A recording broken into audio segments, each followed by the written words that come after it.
दोस्तों, आज की कहानी दिल को छू जाने वाली है। ये कहानी है रिश्तों, भरोसे और एक बड़े फैसले की, जो किसी की जिंदगी बदल देता है।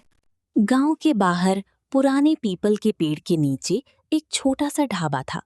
मिट्टी की दीवारें, टीन की छत, दो टूटी बेंचें और एक चूल्हा। उस ढाबे को चलाती थी एक गरीब बुढ़िया, जिसका नाम था जमुना काकी।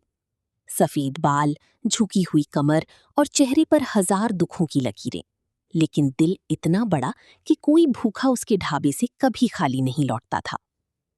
जमुना काकी सुबह 4 बजे उठ जाती। पहले नदी से पानी लाती, फिर लकड़ियां बटोरती और चूल्हा जलाती। उसके ढाबे पर दाल, रोटी और आलू की सब्जी मिलती थी। खाने में कोई बड़ी चीज नहीं थी, लेकिन स्वाद ऐसा कि लोग उंगलियां चाटते रह जाते। गांव वाले कहते थे, काकी की हाथों में मां अन्नपूर्णा का आशीर्वाद है।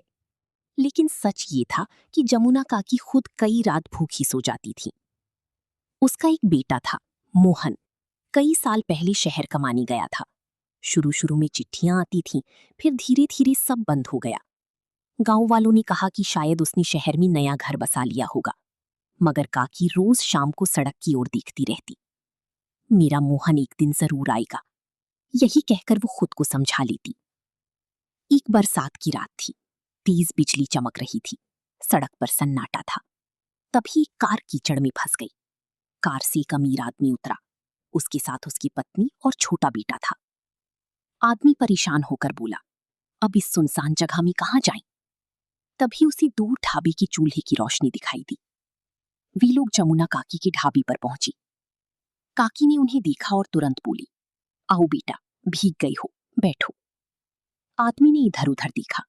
टूटी चारपाई, टपकती छत और मिट्टी का फर्श देखकर उसकी पत्नी मुंह बनाने लगी। यहां कैसी रुकेंगी? लेकिन छोटी बच्ची ने कहा, मम्मी मुझे भूख लगी है। काकी तुरंत रोटियां सेकने लगी। उसने अपनी बची हुई दाल गरम की और ऊपर से देसी घी की एक बूंद डाल दी। बच्चे ने जैसे ही पहला निवाला खाया, उसकी आंखें चमक उठी। वाह दादी, इतना स्वादिष्ट खाना मैंने कभी नहीं खाया। काकी मुस्कुरा दी। उस रात बारिश बहुत तेज थी। कार भी खराब हो चुकी थी, इसलिए मजबूरी में उन्हें वहीं रुकना पड़ा।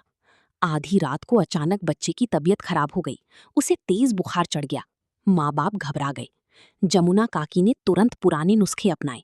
ठंडे पानी की पट्टियां रखीं, जड़ी बूटियों का काढ़ा बनाया और सारी रात बच्चे के सिरहाने बैठी रहीं।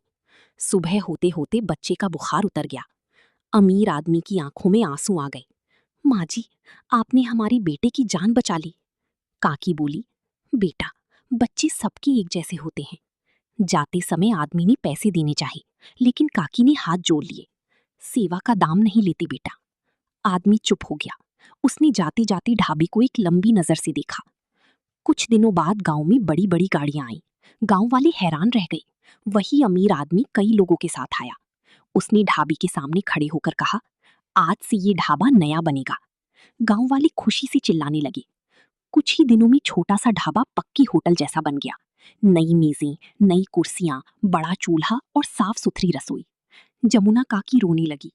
बेटा, मैं इतना बड़ा एहसान कैसे चुकाऊं? आदमी मुस्कुराया। माँ जी, आपने इंसानियत निभाई थी, मैं सिर्फ उसका कर्ज चुका रहा हूँ। धीरे धीरे जमुना काकी का ढाबा दूर दूर तक मशहूर हो गया। लोग शहर से खाना खाने आने लगे। लेकिन काकी वैसी ही रही। गरीबों को मुफ्त खाना खिलाती, बच्चों को गुड़ देती और मुसाफिरों को पानी पिलाती। एक दिन दोपहर में एक फटा पुराना आदमी ढाबे के सामने आकर बैठ गया। उसके बाल बिखरे हुए थे और आंखों में थकान थी। उसने धीरे से कहा, माँ, खाना मिलेगा? मोहन रोने लगा। माँ, मुझे छोड़कर मत जाओ। काकी ने उसका हाथ पकड़ा।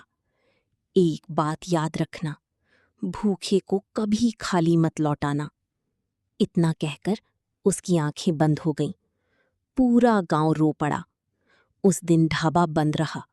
लोगों ने कहा जैसे गांव की मां चली गई हो। लेकिन मोहन ने मां की सीख नहीं छोड़ी। आज भी उस ढाबे में एक चूल्हा हमेशा जलता रहता है। कोई गरीब आए तो उसे मुफ्त खाना मिलता है।